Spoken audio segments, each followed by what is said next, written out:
Esse é o SOS Trabalhador, o podcast da Strozzi Advocacia. E hoje nós temos aqui o Tiago, da Harmônica Produtora. Olá, Tiago, 19 anos no mercado, está aqui para falar com a gente. Rodrigo, obrigado pelo convite. Acho que vai ser um prazer bater esse papo aqui, tirar muitas dúvidas sobre direito do trabalho, aproveitando esse projeto, o SOS Trabalhador. Legal. E nós vamos falar sobre direito do trabalho. Você me relatou em off aí que tem várias dúvidas, vários questionamentos, né? Então, fique à vontade. É isso. Bom, dentro da nossa área do audiovisual, uma coisa que acontece com muita frequência é a questão das jornadas de trabalho, porque dependendo da emissora que você trabalha ou da produtora, tem diferentes tipos de jornada de trabalho. E eu queria entender, dentro dos direitos do trabalhador, né, o que é certo, o que é errado, em alguns casos aquele 12 por 36. Sim. Então, como que funciona isso corretamente? Tá, vamos lá. Em regra, o que acontece na maioria dos casos, a jornada 44 horas por semana, 220 por mês. Esse é o horário de trabalho, por exemplo, daquela pessoa que entra às 7 da manhã, sai às 5 da tarde, né? Tem uma hora de almoço, então ele vai trabalhar de segunda a sexta, para perfazer essas 44 horas. Tem também a jornada 12 por 36. Uma dúvida frequente na jornada 12 por 36 é se tem horário de almoço ou horário de janta. Sim, tem que ter pelo menos uma hora. Tem a jornada de 6 horas por dia, né? Nessa jornada de 6 horas por dia tem que ter 15 minutos de pausa, né? Acima de 6 horas tem que ter pelo menos 15 minutos. Basicamente é isso, né? E é isso. Na nossa área, tem muitos contratos de 6 horas de trabalho, então essa dúvida é bem interessante, porque às vezes o colaborador acha, não, eu estou trabalhando, então eu tenho direito a uma hora de almoço, e na verdade, 15 minutos. 15 minutos. E posso chamar Dr. Rodrigo, né? Pode chamar de Rodrigo. Rodrigo. Chamar de Rodrigo. No caso do contrato de estágio ou do estagiário, isso muda alguma coisa? A CLT, ela rege também essa questão do estágio? O estagiário, ele tem a jornada de 6 horas. Na questão do estágio, legal a pergunta, porque o estagiário no dia de prova, ele sai mais cedo do trabalho, na verdade do trabalho não, né? Do estágio. Uhum. As férias do estagiário têm que coincidir com as férias escolares, né? Ou as férias da faculdade, da universidade que ele estiver cursando. Então aí já é diferenciado questão de horário do estagiário. Nossa, essa dúvida é importante, porque em Ribeirão Preto a gente tem pelo menos um curso de audiovisual aqui, colocando bastante jovens no mercado e precisando de estágio. Então, ter o conhecimento dessas leis é importante para a gente se proteger como empresa, mas para também garantir os direitos, né, do jovem que está iniciando aí no mercado de trabalho. E é legal a pergunta com relação ao estagiário, porque o que muita empresa faz é maquiar, né, o contrato do estagiário, coloca ele ali para trabalhar 8 horas por dia, pagando um salário muitas vezes inferior ao salário mínimo ou ao piso salarial, né, e fraudando a relação de trabalho. Na verdade, ele não é um estagiário, ele é um funcionário. Então tem que ficar atento a isso, até porque o estagiário tem que ter um contrato, esse contrato tem que a universidade ou a escola participar desse contrato. Na maioria das vezes o CIEE, que é o Centro Integrado Empresa-Escola, né, tem que participar. Se não tiver ali seguindo todos os requisitos, todas as regras, esse contrato de estagiário passa a ser um contrato CLT. Ele passa a ser um empregado e não um estagiário. Isso é importante até para os estagiários aí prestar atenção nos direitos deles, né? Eu acho que isso vai dar um bom recorte, hein? A Jade, que não é nossa estagiária, é nossa colaboradora, apesar de ainda estar cursando, esse recorte eu tenho certeza que ela vai gostar de fazer para os colegas Legal. dela da faculdade. Legal. Rodrigo, em relação a fundo de garantia, as pessoas têm muitas dúvidas em relação a isso, né? Tá. Porque a primeira delas é um dinheiro que é meu, do colaborador, né, que está ali trabalhando, mas ele não pode ser retirado a qualquer momento. Tem algumas situações específicas que esse trabalhador pode ter acesso ao que a empresa deposita para ele como fundo de garantia. Exatamente. Em regra, quando é dispensado sem justa causa. Após a reforma trabalhista, tem ali a possibilidade do acordo entre as partes, né? Que eu sempre falo, né, para o pessoal que eu atendo, para os meus clientes, que esse acordo eu não acho bom, porque é um acordo onde você só recebe 20% da multa, né? E não é legal, porque não tem o seguro-desemprego. Então, mas há essa possibilidade de saque do FGTS. Quando é dispensado, tem o FGTS com acréscimo de 40%. Normalmente as empresas têm que depositar 50%, mas para o trabalhador só vem 40%, né? E uma coisa importante no FGTS, muita gente tem dúvida e fala que desconta o FGTS do salário. Não, o FGTS não pode ser descontado do salário. O que desconta do salário é o INSS. O FGTS a empresa tem que depositar, né? E esse valor fica numa conta chamada conta vinculada do trabalhador na Caixa Federal. E aí, se não deposita o fundo de garantia, olha só que legal, que gera, a empresa que eu trabalho não deposita o fundo de garantia. Isso gera rescisão indireta. O que é a rescisão indireta, Tiago? Rescisão indireta é você dar justa causa para o seu patrão. Você pode dar justa causa para o seu patrão. E eu sempre digo, você deve dar justa causa para o seu patrão se ele não estiver cumprindo a lei. E uma coisa muito importante é isso, o fundo de garantia, se não estiver sendo depositado, cabe a justa causa ao empregador. Qual a consequência disso? Seu patrão tem que pagar 13º, férias, terço de férias, aviso prévio indenizado, liberar o fundo de garantia, depositar o que falta de fundo de garantia com os 40% de multa e ainda liberar o seu seguro-desemprego. Então, o que muita gente faz equivocadamente, a empresa não deposita o fundo de garantia, vai lá e pede demissão. Isso não é legal, não é bom, só prejudica o trabalhador e, por outro lado, beneficia o mau patrão, aquele patrão que não é bom, que não cumpre a lei, que não deposita o fundo de garantia. Então, fica a dica, se o seu patrão não deposita o seu fundo de garantia, dê justa causa nele. E, nossa, essa resposta maravilhosa, e aí fica mais uma dúvida em relação a esse assunto. Como que o trabalhador consegue saber se o fundo de garantia está sendo depositado ou não? Hoje dá para baixar um aplicativo da Caixa, que é o aplicativo do FGTS, você vai entrar ali com a sua senha do cartão cidadão, e você tem acesso ali para saber se está depositando ou não o fundo de garantia. Né? Ah, mas eu tenho dificuldade, eu não tenho internet. Vá na Caixa Federal, aí você pede lá para tirar um extrato analítico. O extrato analítico mostra todos os meses de trabalho, se foi ou não depositado. Então, é uma coisa que tem que ficar bem atento e é uma coisa que eu sempre digo. Antes de pedir demissão, tira um extrato do fundo de garantia. Né? Se não estiver sendo depositado, justa causa no patrão, sem piedade. Rodrigo, tem uma outra questão relacionada ao FGTS ainda. A gente ouve muito comerciais de empresas, principalmente de construção, falando que a gente pode usar parte do FGTS, né, para poder dar entrada no imóvel, que a gente, se tiver uma doença grave, pode ter acesso ao FGTS. Para o trabalhador, já que é SOS Trabalhador aqui, Sim. o trabalhador pedindo socorro para poder ou ter sua casa própria ou porque está passando por uma situação de uma enfermidade grave. Como que ele pode ter acesso a isso? No caso de construção, ele consegue, né? Consegue sacar ali, na verdade ele não saca, né? Esse dinheiro é abatido ali vai para a construtora na maioria das vezes, né? No caso do Minha Casa Minha Vida, acontece frequentemente do funcionário, né, do trabalhador, no caso, poder usar o seu FGTS para construção, para aquisição de imóvel. Questão que você levantou e realmente doença grave. Tem um rol de doenças que permite que o trabalhador saque o seu FGTS. E para isso basta ir na Caixa Federal, tem que apresentar ali o laudo médico, o comprovante que realmente é portador daquela enfermidade e levantar o valor do fundo de garantia.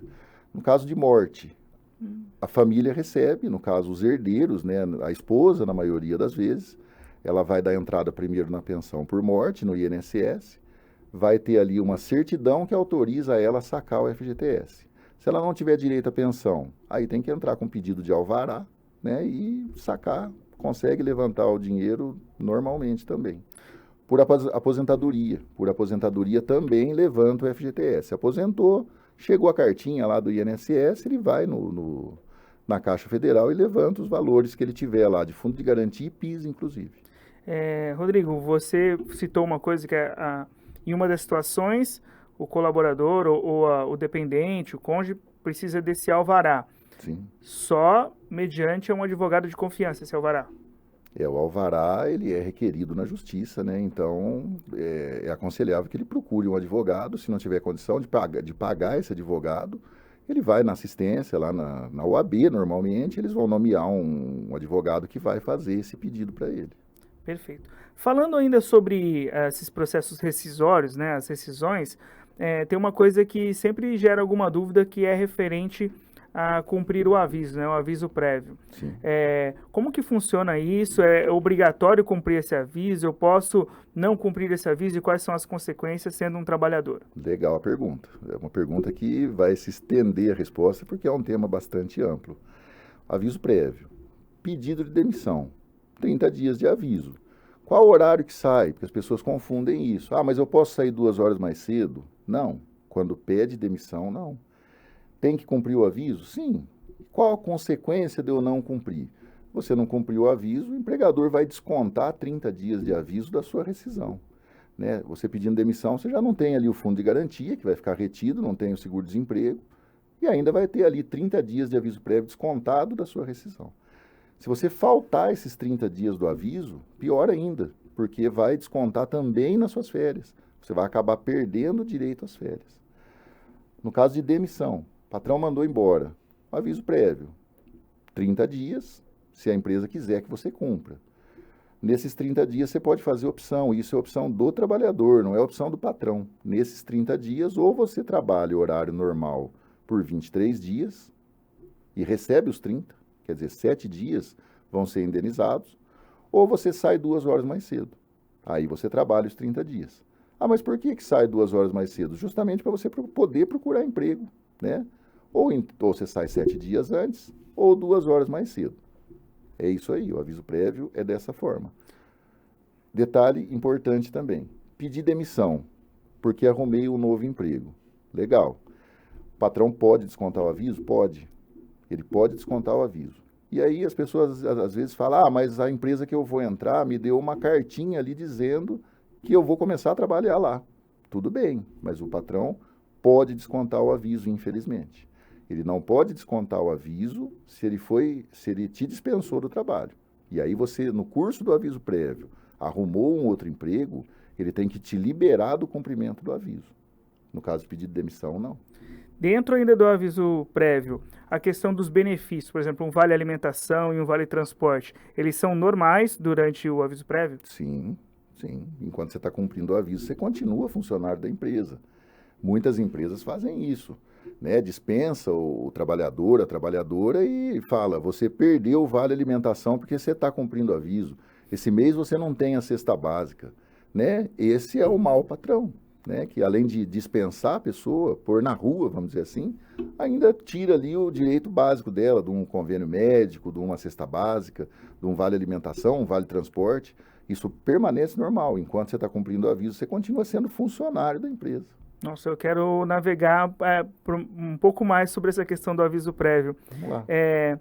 Em relação a você estar cumprindo o aviso prévio, e viver um ambiente hostil ali, inclusive até de assédio moral, que é normal você ter suas senhas trocadas, bloqueio de alguns acessos na empresa durante o aviso prévio, já que você pediu demissão e às vezes o patrão tem medo de você deletar alguma coisa. Acontece isso? Tem alguma questão nesse sentido? Isso acontece, mas não pode, né? Porque... se for para agir assim, é melhor o empregador não deixar a pessoa cumprir o aviso, né? Paga o aviso para a pessoa. Né? Eu sempre brinco, porque aconteceu um caso de uma empregada doméstica, o patrão mandar ela cumprir o aviso. Foi só 2 dias, porque ela cozinhava, né, na casa. Ela pôs 4 colheres de sal onde era uma pitada, né? Então aí ninguém quis mais comer a comida dela e ela parou de cumprir o aviso. É mais ou menos isso. Se o empregador não quer que você continue com as senhas ou com acesso ao sistema, ele que interrompa o seu aviso prévio e pague, não é? Não pode tratar a pessoa de forma diferente porque ela está no cumprimento do aviso. Entendi. Em relação, Rodrigo, ao prazo de pagamento para rescisão, porque as pessoas às vezes elas fizeram a rescisão de contrato com a empresa, cumpriu o aviso prévio ou foi um aviso indenizado, e ela fica esperando, quando que eu vou receber esse dinheiro, né? Quando que eu vou receber o meu último salário, quando que eu vou ter acesso ao meu fundo de garantia, quando que a empresa tem que pagar lá a multa, como que funciona isso? Tá. O prazo é 10 dias. Antes da reforma trabalhista que aconteceu, o prazo era diferente, era 10 dias se o aviso foi indenizado e um dia se o aviso foi cumprido, no caso os 30 dias. Hoje é 10 dias para tudo. Pediu demissão, terminou o aviso, 10 dias. Pediu demissão, não vai cumprir o aviso, 10 dias, sempre 10 dias. Se foi dispensado do trabalho. Aí vem a questão que chama de novo ao aviso prévio. Foi dispensado. Se foi dispensado, vai cumprir o aviso de 23 dias. Quando começa a contar esses 10 dias? A partir do 30º, porque 7 dias são indenizados, né?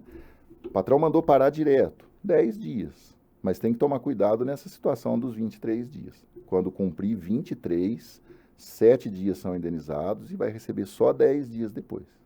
Agora vem a grande dúvida e o momento em que o colaborador precisa procurar um advogado. Tá. Passou esse prazo de 10 dias, ainda não recebi, o que eu preciso fazer? Foi muito legal a sua pergunta, porque passou os 10 dias. Tem direito a alguma coisa? Sim. Você tem direito a uma multa, Tiago, que corresponde a um mês do seu salário, né?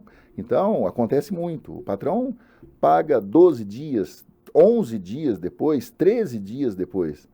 O trabalhador tem direito a uma multa que corresponde a um salário dele. Então, você pega aí um trabalhador, o salário médio de 2, 3 mil, é 2, 3 mil que o empregador tem que pagar porque atrasou um dia. Ah, mas foi só um dia. Tudo bem, mas esse um dia o empregado atrasou o aluguel também, é um efeito dominó, né? Um derruba o outro, porque aí atrasou o cartão de crédito, atrasou, né, não teve dinheiro para ir no mercado, mas não é só um dia. Prazo é prazo, né? Então tem essa multa aí de um salário seu. Essa foi pesada, mas tem uma outra relacionada a isso também.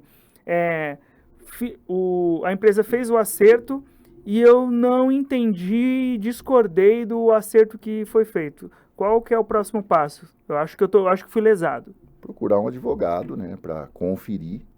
Até porque antigamente, antes da reforma, eu entendo a reforma como péssima para o trabalhador, né? Porque antes da reforma, a pessoa que tinha mais de um ano de trabalho tinha que ter a sua rescisão acompanhada pelo sindicato. É a chamada homologação. A pessoa tinha que ir no sindicato, o pagamento era feito no sindicato, né? Então o risco do trabalhador ser lesado era bem menor. Ele tinha que ser acompanhado por um representante da entidade sindical que ia conferir essa rescisão, explicar para ele a rescisão. Hoje em dia, infelizmente, não tem mais isso. Então, se você tiver dúvida com relação ao seu direito, procurar um advogado, de preferência trabalhista, lógico, né, para conferir ali os seus direitos. Se tiver algo errado, ele vai cobrar, que eu sempre aconselho, direito é direito. Perfeito. Agora, esse trabalhador saiu dessa empresa, a rescisão foi tudo certo, começou a trabalhar em outro lugar, e nessa empresa nova tem essa diferença, né? Em algumas empresas utilizam banco de horas e outras empresas utilizam hora extra. E na empresa antiga ele fazia banco de horas, nessa nova ele faz hora extra, só que ele tem filho para buscar na escola, então o funcionário é obrigado a cumprir hora extra? Não. Inclusive tem empresa que coloca no estatuto, no regimento deles lá, que é obrigado a fazer hora extra. Não é obrigado a fazer hora extra. A única exceção a essa obrigatoriedade, vamos dizer assim, é se tiver acontecendo alguma coisa de um motivo de força maior. O que seria isso? A empresa está pegando fogo, né? E está ali um monte de extintor de incêndio, o funcionário vai embora. Não, aí ele tem que continuar. A empresa precisa ajudar ali para a empresa não alagar. É um motivo de força maior, né? Agora, tem empresa que, inclusive, chega ao absurdo de dar advertência, dar suspensão para o funcionário que não quer fazer hora extra, né? Isso é um absurdo, isso é ridículo. E eu oriento sempre ao funcionário, né, ter testemunhas, se possível, gravar a conversa, né, onde ficam obrigando ele a fazer hora extra, porque não é obrigado, não é possível, né? Você ser obrigado a fazer alguma coisa que você não queira. E, Rodrigo, quando se trata de hora extra e de acúmulo de trabalho, onde o colaborador precisa, né, entregar um pouco mais, o fato de não dar para fazer, não ser possível fazer um horário de almoço, uma pausa para refeição, pode ser considerado como hora extra ou isso é totalmente irregular? Sim, é obrigatório ter o intervalo para refeição de no mínimo 1 hora e no máximo 2. Isso é importante porque tem empresa que às vezes coloca ali 3 horas de intervalo. Não pode, é só até 2. E essa 1 hora tem que ter, é o chamado intervalo intra-jornada. Tem que ter esse intervalo na jornada de 8 horas, né? E é isso, com relação ao intervalo é isso. E agora, não só em relação ao intervalo, eu fiz uma hora extra e precisei fazer muitas horas extras. Eu terminava de trabalhar ali às 18, precisei ficar até às 21, 22 horas. Tá. O meu horário de entrada no outro dia, eu posso entrar um pouco mais tarde ou não tem nada a ver, eu tenho que entrar no horário que foi combinado? Sim, você tem que ter um intervalo, esse é o chamado intervalo interjornada. Você tem que ter um intervalo mínimo de 11 horas. Então, vamos supor, você saiu da empresa meia-noite. Aí o patrão vem e quer que você esteja lá às 7 da manhã. Beleza, se você estiver, você tem ali 4 horas extras já. Você começa o dia com 4 horas extras. Você tem que ter 11 horas de intervalo. Saiu meia-noite, você tem que voltar a partir das 11 da manhã. Voltou às 7, você tem ali das 7 às 11, hora extra. O patrão tem que pagar. Caramba, essa também foi muito boa. Agora, quando que essas horas extras precisam ser pagas? É obrigatório pagar a hora extra todo mês junto com o salário? Ou, a cada 3 meses a gente fecha e paga as horas extras? O que é possível? Se não tiver o regime de banco de horas de compensação, sim, tem que pagar quando fecha a folha, né? Tem empresa que fecha dia 25, tem empresa que fecha dia 30. Fechou a folha, né? Vai apurar a falta, também apura a hora extra e todos os reflexos dessas horas também. E domingo e feriado, tem diferença na hora extra? Depende. Aí depende. Se você trabalha na jornada 12 por 36, aí é diferente. Mas no normal, né? Vamos colocar aí o trabalhador CLT normal. Se o dia de trabalho dele cai no domingo, não paga 100%. Por exemplo, o funcionário que trabalha numa empresa em escala 6 por 2. Trabalha 6 dias e folga 2. Ele vai trabalhar domingo, né? O domingo não é 100%, mas o feriado sim. Se for feriado, aí é 100%. O feriado não importa, ele tem que receber 100%. E o trabalhador, quando ele encerra, pede demissão ou é demitido, e existem algumas pendências relacionadas à hora extra. Se por um acaso ele procurar um advogado e entrar na justiça, ele é pago apenas pelo cálculo dessas horas extras que ficaram para trás, ou ele ainda é indenizado porque ele foi zelado, assim, né? Foi prejudicado porque deixou de receber durante um tempo. Ele tem que receber essas horas extras, né? E mais os reflexos dessas horas. O reflexo é uma média que é feita, que é aplicada no 13º, nas férias, no fundo de garantia. Então, ele tem esse direito, sim. E deve buscar. Deve procurar um advogado especialista em direito do trabalho e cobrar ali hora extra e os demais direitos, né? Todo direito tem que ser cobrado. E, Rodrigo, ainda sobre a vida do trabalhador dentro da empresa. A gente falou bastante de rescisão, e a hora extra tem a ver com o trabalhador na empresa, mas uma outra coisa que tem a ver com o trabalhador na empresa é quando existe alguma desavença, algum descumprimento e acontece aquela coisa super chata chamada advertência, né? Essa advertência, ela está na lei, como que ela deve ser aplicada, se eu devo assinar ou não? A advertência, o próprio nome já disse, se você fizer alguma coisa, né, o empregado fizer alguma coisa que não esteja ali nas normas da empresa ou que for, né, algum ato errado, ele pode ser advertido. Ele pode ser suspenso e pode até, né, receber ali a punição máxima, que eu chamo de pena capital, é equiparada à pena de morte para o trabalhador, que é a justa causa. Tem que ser um caso bem extremo, né, para a justa causa. Mas a advertência ou suspensão, você não é obrigado a assinar. O que muita empresa faz? Se você não assinar, eu não te dou cópia. Está errado. Você está sendo advertido, você não é obrigado a assinar. O seu empregador, o seu patrão vai pegar ali 2 testemunhas para assinar, né, que presenciaram esse fato. Mas uma cópia disso tem que ser dada para você ficar documentado o porquê que você foi advertido, até para, se estiver errado, não fazer de novo. E se não tiver errado, você se socorrer da justiça, buscar os seus direitos. Você tem que ter aquele comprovante da advertência ou suspensão. E essa advertência, ela é só uma formalidade ou uma advertência também pode ter algum prejuízo no salário do colaborador? Ó, você vai receber uma advertência e vai ser descontado X no seu salário por essa falta, por essa descumprimento de alguma regra da empresa? Não, não pode ser descontado nada. No caso da advertência, no caso da suspensão, sim. Vamos supor que o funcionário leva ali 3 dias de suspensão do trabalho. Ele não recebe esses 3 dias e nem o descanso semanal remunerado, que normalmente é o domingo ou o sábado, o dia de folga dele. Então, o prejuízo é grande, né? Você ali, se receber uma suspensão de 3 dias, às vezes de 5 dias, né? Isso vai refletir bastante lá no seu salário. E se for um número grande de suspensões aí, vai, né, chegar até a bater nas suas férias. Então, não é bom negócio para o trabalhador ser suspenso do trabalho. É bom se comportar. Bom, sigam as regras da empresa, Exatamente. gente. Entenda o lugar que você está indo trabalhar, né? Estou aprendendo muito aqui com o Rodrigo. E falando em aprender, tem mais algumas dúvidas.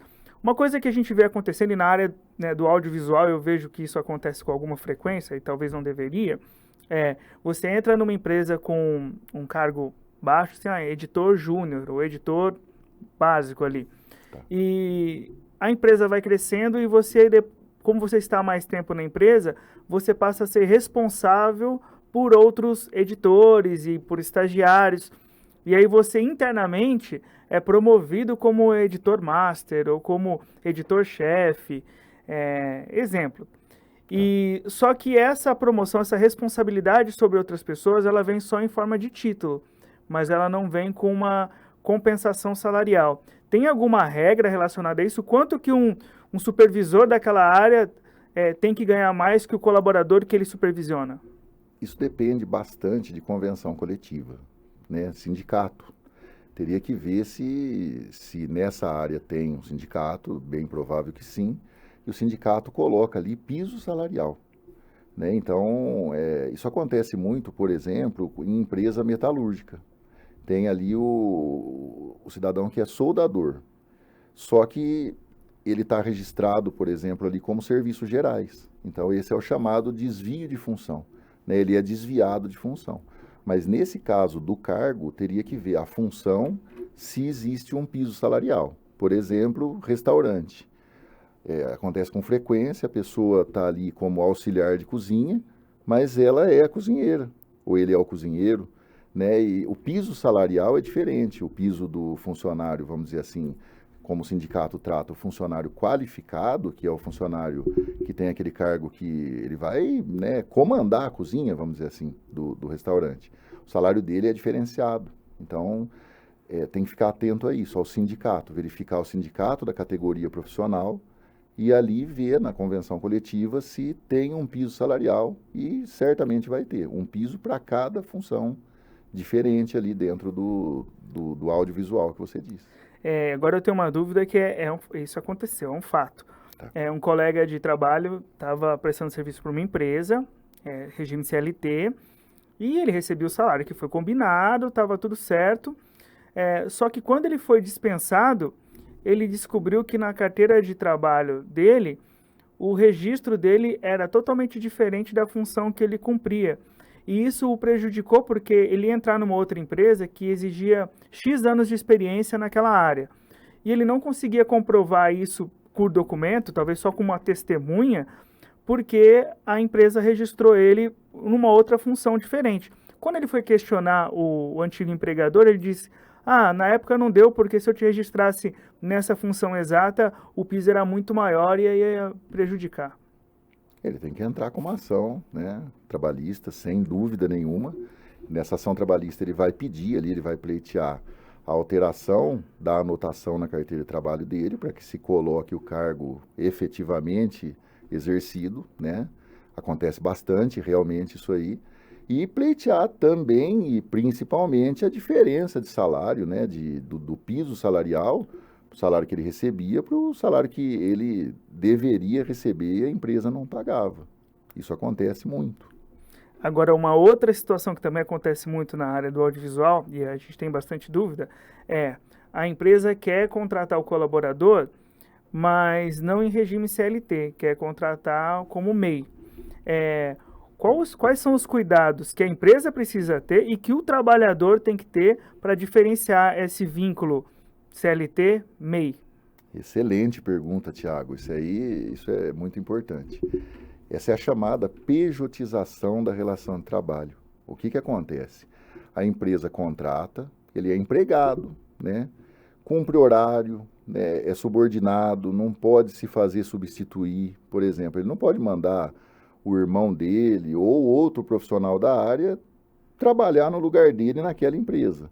Então, se ele é subordinado, se ele cumpre horário, se ele trabalha mediante um salário fixo, todas essas regras, vamos dizer assim, ele é funcionário, ele não é uma pessoa jurídica. A pessoa jurídica, a MEI, né, o PJ, vamos dizer assim, ele tem que ter liberdade de ir o dia que ele quiser, né? Ele tem um contrato ali que ele tem que executar uma obra ou um trabalho.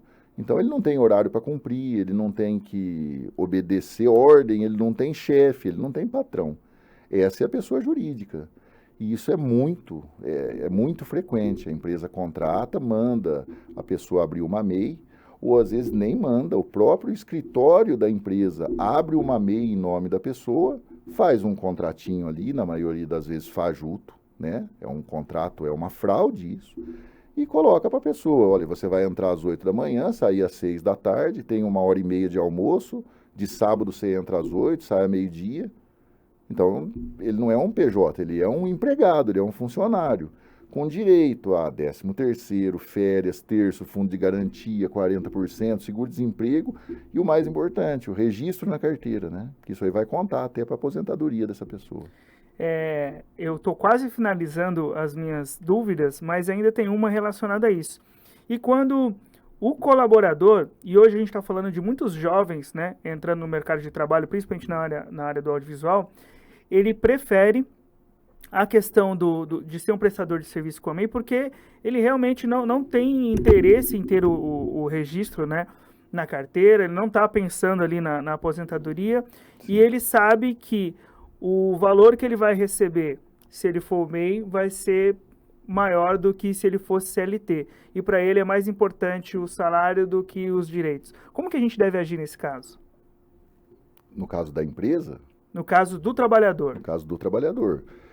É uma ilusão isso aí, né? Que o salário é maior, que o valor é maior. Porque você, sendo PJ, sendo MEI, você não tem 13º, não tem férias, não tem fundo de garantia, né? Não é só a aposentadoria. Então, se você diluir isso aí no ano, são 3 salários aí, mais 1/3 de férias que você está deixando de receber.